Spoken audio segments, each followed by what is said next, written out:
Hello, children. My name is Mr. Lowe, and this is Marylebone the bear. Now, Marylebone is named after a very famous train station in London. Do you know another bear that is named after a train station in London? I bet you do. His name was Paddington, and he got his name because that's where he got found, wasn't it, on the train station? Now, Paddington is a very famous movie star now, but there's also lots of stories about him, so we're going to read one of those tonight. Now, this is Paddington the artist. Did you know he was an artist? Well, he was. So, let's begin. One Sunday, Paddington was out for a walk with his friend Mr. Gruber when they came across some paintings tied to railings outside the park. There they are, look. It's what's known as an outdoor exhibition, said Mr. Gruber. They have one here every week when the weather is nice.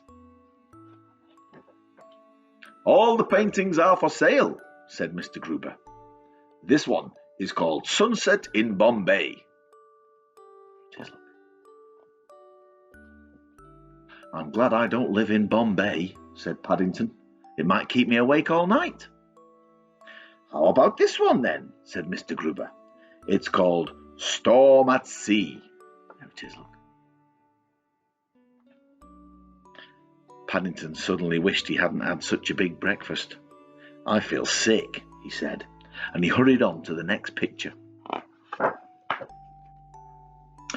This is a picture of the artist painted of himself, said Mr. Gruber. It's called a self-portrait. I think it looks very like him. There it is.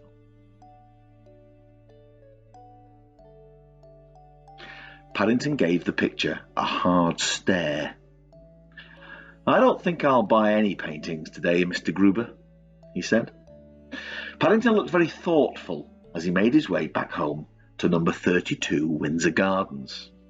When he got there, Paddington collected all his paints and brushes from his room and went out into the garden.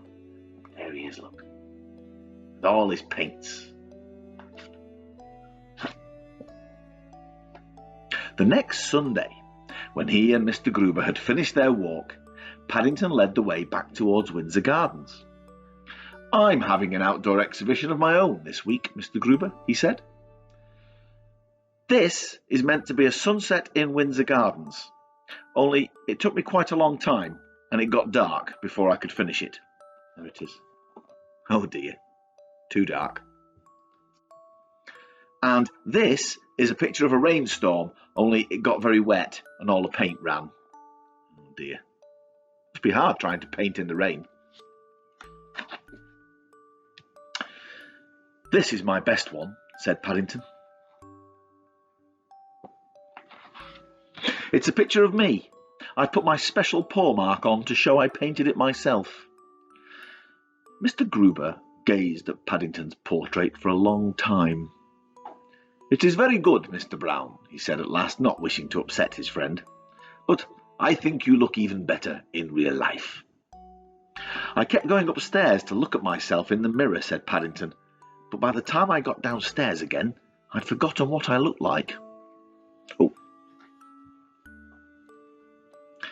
Painting isn't as easy as it looks, Paddington added sadly, especially with paws. I think I might give up. Oh, I hope you don't do that, Mr. Brown, Mr. Gruber said thoughtfully. There they are, look. Paddington's a bit sad, isn't he? After Mr. Gruber had said goodbye, Paddington sat down beside his paintings, hoping that someone would stop and buy one. Look, he's got a little sign there, look. Stop and buy one of my paintings. I wonder if anybody will. But it was a warm day and no one came past. In the end, Paddington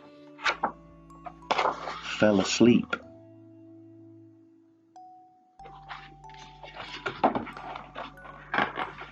When he woke up, Paddington found, to his surprise, that all his pictures had gone.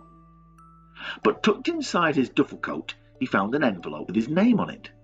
Mr. Paddington Brown, 32 Windsor Gardens, and inside the envelope there was some money and a note saying thank you. There, look, got a little note. If Mr. and Mrs. Brown recognised Mr. Gruber's writing, they didn't say anything. They hadn't had such a peaceful day for ages. And best of all, Paddington carried on painting, so everyone was happy. I think I may paint a family portrait now, said Paddington. That is, if I have enough paint left for all the smiles. Here they are, all having their picture painted by Paddington.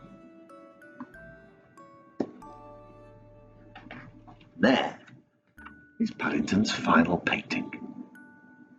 I think Mr. Gruber was a very good friend to Paddington, don't you? Well, I hope you enjoyed that, Marleybone, and I hope you enjoyed it too. Night-night, everybody. Night-night, everybody.